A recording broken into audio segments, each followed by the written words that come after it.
Well, it's been a rough morning for Dallas Cowboys fans after last night's gut-wrenching loss to the Detroit Lions, a game that Dallas needed to keep their playoff hopes going. So joining me this morning to talk all about it is Locked On Cowboys podcast host Landon McCool. Good morning, Landon. Happy Friday. Not really. Not a great Friday so far. Not so much a happy morning, but yes, it's good to see you, dude. That's for sure. I did try. Fair. Let's just get right into it. I mean, before we get into the playoff picture for the Cowboys, we do have to talk about this defense. They look so strong, but last night they allowed 44 points to the Lions. What went wrong? What happened?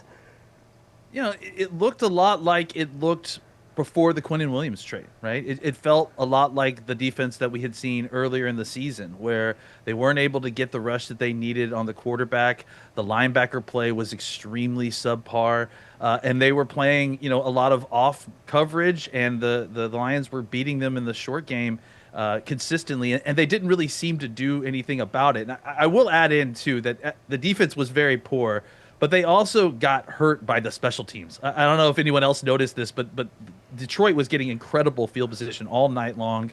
I think the best example is the last drive that you really needed to get them to stop, and they ended up bringing it out to the 49-yard line. So the defense was absolutely terrible, but I also think that the special teams coverage units were also contributing to giving the Lions good field position, and that was more than the defense could handle.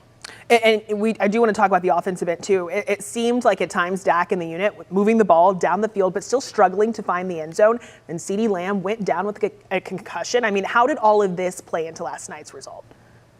Yeah, I think it started with the kind of inability to consistently protect Dak, right? And it made the offense very herky-jerky. I mean, let's be honest. Like, even in the last two games where they won those big games against Kansas City and Philadelphia, they obviously didn't start out very well, right? They started very slowly and then kind of came back as the game went on. So that's something that we've seen kind of from this offense at a certain points for a while now. But I think the real difference is that at the end of the game, when they were normally kind of turning it on and starting to score points, they were moving the ball, but they couldn't seem to consistently punch it into the end zone, and that's why they were taking field goals.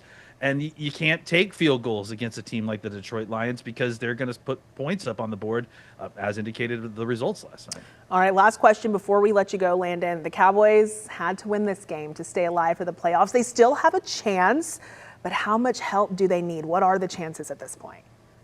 They need a lot of help. They need Philly to lose this next game, and then they need to probably win out the rest of the way. And I think, according to the last I saw on the athletic playoff machine that they have, I think that puts you just under a coins flip, a chance to make the playoffs. So it's not a great situation as far as making the playoffs. They really, really needed to win that game. We know this is one of the most important stretches for every team with the playoffs next month. So we so appreciate you joining us for this midday. I hope your Friday gets happier. I hope it Me gets too. better. Thank you so much. Thanks so much. And don't miss Landon and his co-host Marcus on their daily Locked On Cowboys podcast. You can also catch the newest episode today at 1 p.m. on our streaming app, WFAA+. Y'all, if you don't have it yet, what are you doing? Download WFAA Plus on your TV. It's free.